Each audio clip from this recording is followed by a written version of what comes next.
شاید Peoples party تو اب جو ہے وہ نون لیگ سے بھی زیادہ آگے لیٹ گئی ہے اور بالکل لیٹی ہوئی ہے پیپلز پارٹی بھی اسٹیبلشمنٹ کے سامنے۔ اب ناظرین، عمران ریاض خان کے حوالے سے بھی اچھی خبر آئی کہ ان کو رہا کر دیا گیا ہے، یہ خبر بھی، اور اسد علی طور صاحب کے لیے بھی آواز اٹھائیں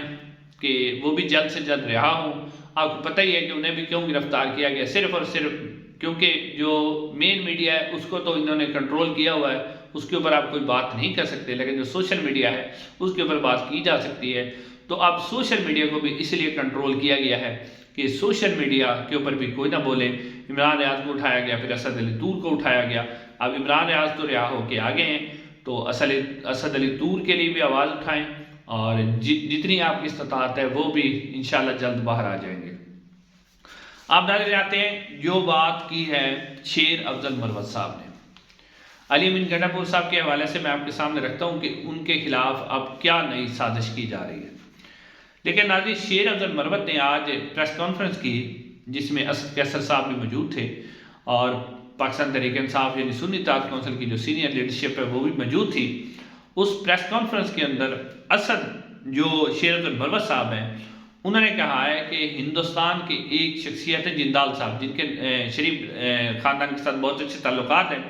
ان کے ذریعے ساؤتھ افریقہ میں جو ہے کسی کے ساتھ ڈیل کی گئی ہے اور اسے $1,00,000 ادا کیے گئے ہیں اور $1 ادا کرنے کے لیے قتل کی ایک سپاری دی گئی ہے، اور انہوں نے کہا کہ یہ جو قتل کی سپاری ہے وہ میری دی گئی ہے، شیر افضل مروت صاحب نے کہا،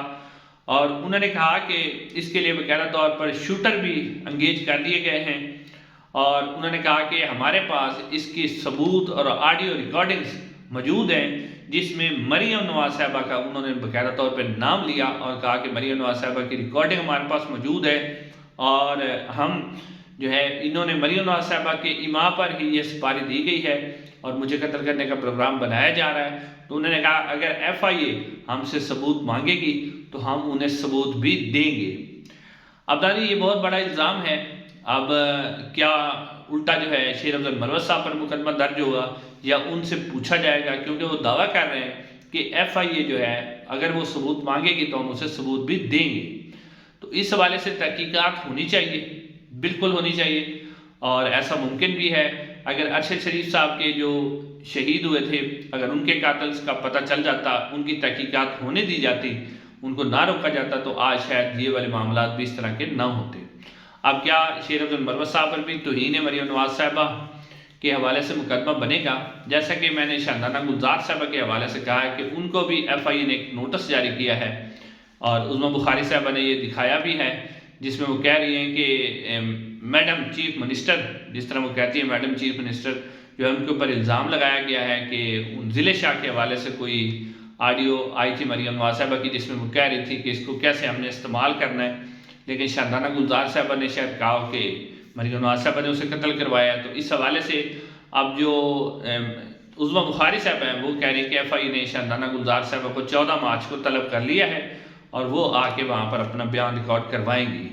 تو ناظرین، پہلی بات تو یہ کہ عطاء اللہ تارڑ صاحب نے ایک پریس کانفرنس کی تھی جب کوئٹہ کے اندر ایک وکیل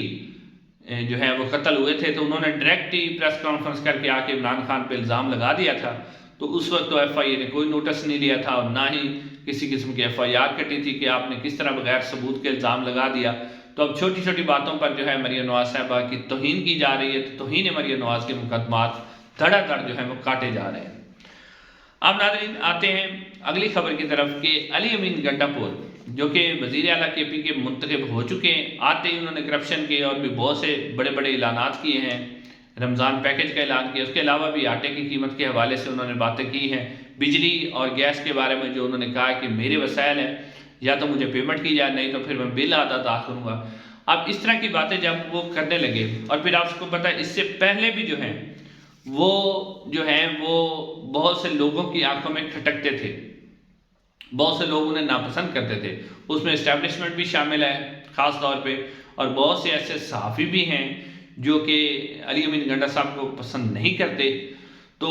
اب اگر آپ اس کو اس کے ساتھ ملائیں تو یہ دیکھیں کہ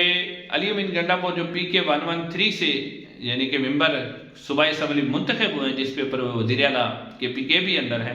وہاں سے جمعیت علماء اسلام JUIF کے امیدوار ہیں جمیل نظامی صاحب، انہوں نے الیکشن کمیشن آف پاکستان کے اندر ایک ریٹ پٹیشن دائر کی ہے،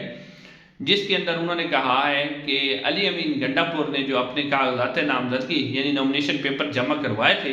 ان کے اندر انہوں نے جو اپنی جائیداد ہے وہ صحیح طرح سے ڈکلیئر نہیں کی، اس میں غلط بیانی کی ہے، تو اس بنیاد پر جو ہے علی امین گنڈا پور کو 62 جو 1F ہے اس کے تحت نااہل کروا دیا جائے۔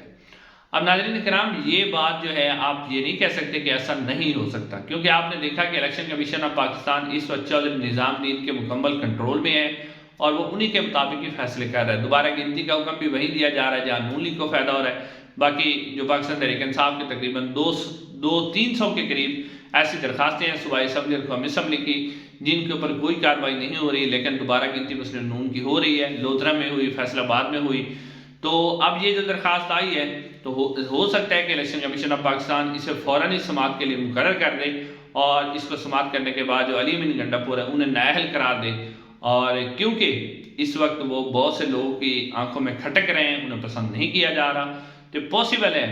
اب یہ بیان صحیح ہے غلط ہے اس حوالے سے تو کچھ نہیں کہا جا سکتا، لیکن جس طرح کا رویہ الیکشن کمیشن آف پاکستان کا فارم 45 کے حوالے سے جو اب انہوں نے اپلوڈ کیا ہے، جس طرح ڈھٹائی کے ساتھ انہوں نے اپلوڈ کیے ہیں اور انہوں نے کہا کہ جو آپ سے ہو سکتا ہے کر لو، ہم نے بس دھاندلی کر لی ہے تو بس کر لی ہے، آپ جو کچھ بھی کر سکتے ہیں آپ کر لیں، تو اس حوالے سے اب علی امین گنڈا پور کے اوپر بھی ایک تلوار لٹکائی جا رہی ہے۔ اب دیکھتے ہیں کہ الیکشن کمیشن آف پاکستان اس کے اوپر کیا فیصلہ کرتا ہے۔ ناظرین انشاءاللہ اگلی ویڈیو میں آپ سے ملاقات ہوگی، چینل کو ضرور سبسکرائب کیجیے گا۔ السلام علیکم۔